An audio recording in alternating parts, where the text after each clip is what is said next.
Hello, good morning students. आपका नया chapter है इंश्योरेंस इंटरमीडिएटरीज।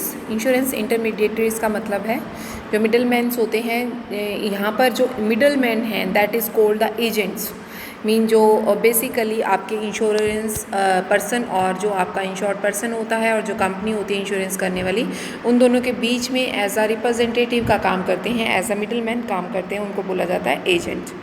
तो कहता है कि एक लीगल एंटिटी होती है उस इंडिविजुअल की, और उसका एक इंडिविजुअल जो कंसर्न होता है proper behalf of insurance company जो है, वो उस पर्सन को सारे रूल्स रेगुलेशन समझाता है और उसके बिहाफ पर ही वो पेमेंट भी रिसीव करता है।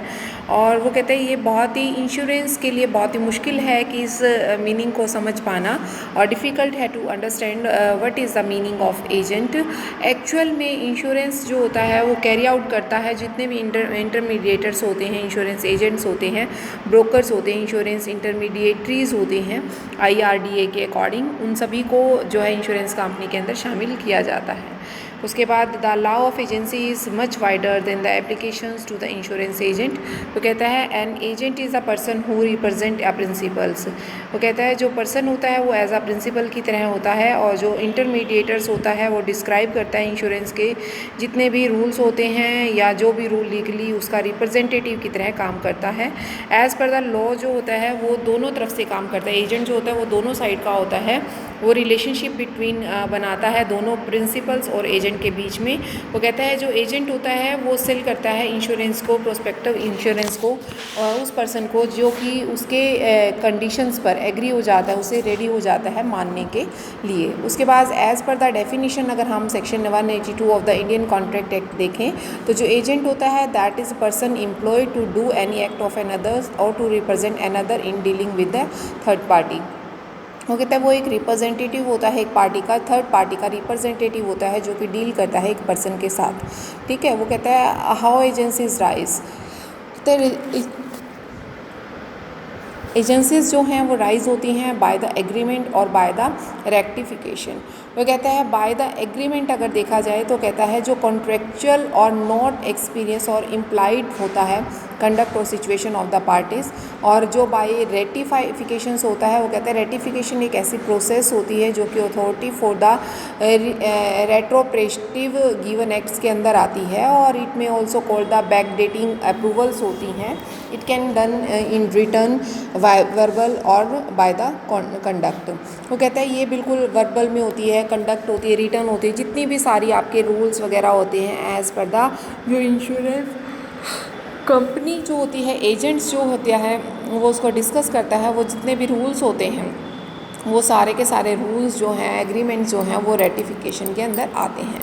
वो कहते हैं एक जो एजेंट होता है उसको क्या क्या अथॉरिटी दी जाती हैं। वो कहते हैं एक्चुअल अथॉरिटी आपके एजेंट की होती है, उसको ही एक्सप्रेस अथॉरिटी माना जाता है, क्योंकि कुछ भी प्रॉब्लम आती है तो सबसे पहले एजेंट को ही पकड़ा जाता है और एजेंट से ही वो सारे के सारी चीज़ें एक्सप्रेस कराई जाती हैं, बोली जाती हैं।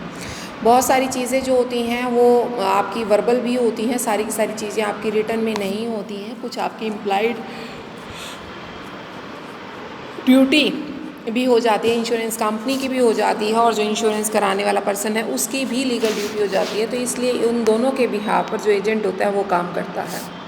उसके बाद है एपरेंट अथॉरिटीज़ होती हैं जो कि आपकी क्या बोली जाती हैं, ऑस्टेनेबल अथॉरिटीज़ बोली जाती हैं। एपरेंट अथॉरिटी जो होती है वो सिचुएशन होती है जो रीजनेबल पर्सन जो होता है अंडरस्टैंड करता है agent of authority to act के लिए। वो कहते हैं एक प्रिंसिपल इज़ जो लाइबल है एक्ट ऑफ एजेंट, या प्रिंसिपल जो given impression of the third party होता है एजेंट एक्ट के अंदर, या जो आपका स्पीक करता है बिहाफ ऑफ द प्रिंसिपल, जो बताता है, मीन कहने का है कि जो एजेंट है वो एक एपरेंट अथॉरिटी भी माना जाता है। मतलब इंश्योरेंस कंपनी जो है कल को अगर मान लो एजेंट ये कहता है कि मैंने ऐसा कहा है, तो इंश्योरेंस कंपनी ये नहीं कह सकती कि ये पर्सन हमारी अथॉरिटी का नहीं था, या हमने इसको नहीं अपॉइंट किया था, या ये हम इसको अब कंटिन्यू नहीं कर सकते क्योंकि इसने अपने एक्स्ट्रा रूल्स बताए हैं। तो मतलब वो सारी चीज़ें मानकर वो कहता है कि जो इस चीज़ को कोई भी डिनाई नहीं कर सकता जो एजेंट के वर्क्स हैं, जो एजेंट्स के काम हैं। ठीक है, उसके बाद नेक्स्ट आता है अथॉरिटी ऑफ द नेसेसिटी। वो कहता है the origin of the agency जो फाउंड है वो अथॉरिटी का, वो कहते हैं एक शिप मास्टर के अकॉर्डिंग एक इमरजेंसी में जो काम करता है, एक शिप का काम करता है, उसके अकॉर्डिंग ही आपकी इसको माना जाता है, इसको शामिल किया जाता है। तो कहने का मतलब है कि जैसे एक शिप में जो आपका पायलट होता है वो काम करता है, सेम एज टू बी जो इंश्योरेंस कंपनी होती है उसमें एजेंट जो है सेम वैसा ही काम करता है। मीन वो आपका जो व्हीकल होता है उसको ड्राइव करने वाला होता है, तो उसी के अकॉर्डिंग उस काम को किया जाता है। उसके बाद वो कहता है नेक्स्ट आपका ड्यूटीज़ जो आती हैं आपके एजेंट ऑफ द प्रिंसिपल्स की, वो ड्यूटीज़ में क्या क्या आती हैं।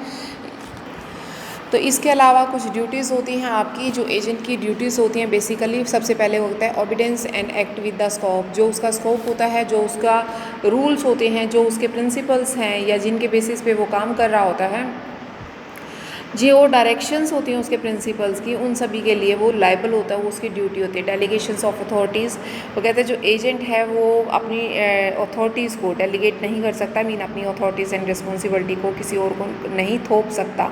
ड्यू केयर ऑफ डिलीजेंस, वो कहता है कोई भी person, no person be perfect but the agent should work with the due care and delegation. Mean जितना भी काम वो करेगा, जैसे कि मान लो अगर मेडिकल सर्टिफिकेट बनाना है, मेडिकली चेक करना है, अगर ने किसी ने हेल्थ इंश्योरेंस करवाना है तो उसका मेडिकल सर्टिफिकेट चेक करना, वो CMO से साइन है, उसने पूरे करवाया है, बॉडी का करवाया है, नहीं करवाया है, इस तरह की जितनी भी केयर्स एंड डिलीजेंस जो भी छोटी मोटी जो भी बातें होती हैं वो सारी उसने चेक करना।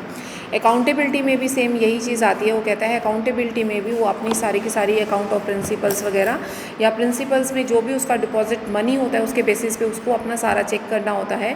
उसकी ही अकाउंटेबिलिटी होती है कि उसने कितना पैसा उससे लिया है, कितने पैसे की उसने किस्त बनाई है, कैसे कैसे उसकी किस्तें आएंगी। उसके बाद डील ऑनली प्रिंसिपल्स नेम, वो सिर्फ एक प्रिंसिपल नाम से काम करता है, वो एक थर्ड पार्टी है, उसका प्रॉपर नाम जो है वो इंश्योरेंस कंपनी से ही जुड़ा होता है। Communications and obtain instructions in the case of difficulties, अगर किसी भी तरीके की कोई भी डिफ़िकल्टी आती है तो आगे उसको कम्युनिकेट करना, उसको डील करना, उस डिफ़िकल्टी को फेस करना, उसको पूरी तरह से सॉल्व आउट करना ही सारी रिस्पॉन्सिबिलिटी आपके एजेंट की होती है। कोई भी सीक्रेट प्रॉफिट वो नहीं रख सकता है अपना। उसके अलावा किसी भी तरह की कोई भी इंफॉर्मेशंस या कोई भी कोर्स ऑफ एक्शन जो एजेंट के अगेंस्ट में है तो उन सभी चीज़ों के लिए भी वो लायबल होता है, उसके प्रति भी उसकी ड्यूटी बनती है। उससे अलग उसकी duty to protect and prevents the principals of interest of the death of insanity, वो कहता है जो आपकी प्रिंसिपल्स ऑफ इंटरेस्ट वगैरह है वो भी उसको ध्यान रखना पड़ता है कि कितना इंटरेस्ट वगैरह उसका बनता है, या जो उसकी प्रोटेक्शन ड्यूटीज़ वगैरह हैं वो क्या हैं और उनको कैसे उसने हैंड आउट करना है, डील करना है। उसके बाद उसके कुछ राइट्स हैं, जैसे राइट ऑफ रिटेंशन है। एक एजेंट का राइट होता है जितना भी सम ड्यू उसका हिमसेल्फ उसका होता है, जितने खर्चे उसके होते हैं या अमाउंट जो भी रिसीव होती है, जो भी उसका प्रिंसिपल से अमाउंट वो रिसीव करता है, उन सभी को उसने डील करना होता है और उसी के बेसिस पे उसको पेमेंट करनी होती है। उसके अलावा कहता है राइट ऑफ लीन, वो कहता है उसका एक राइट ऑफ लीन भी बनता है। लीन मतलब जो भी उसके राइट ऑफ पर्टिकुलर प्रॉपर्टी वगैरह से रिलेटेड है, प्रिंसिपल्स वगैरह है या गुड्स या पेपर या कुछ भी है, तो उन सब का भी उसका राइट बनता है। राइट ऑफ रेमुनरेशन, जो सैलरीज वगैरह है उसका भी उसका रेमुनरेशन बनता है। राइट ऑफ इंडेमनीफाइड,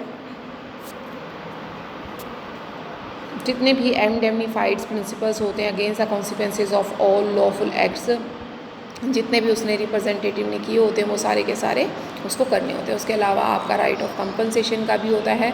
कोई भी उसकी किसी भी वजह से उसको इंजरी हो जाती है नेग्लिजेंस ऑफ द प्रिंसिपल की वजह से, तो उसका राइट बनता है उस कंपनसेशन को रिसीव करने का।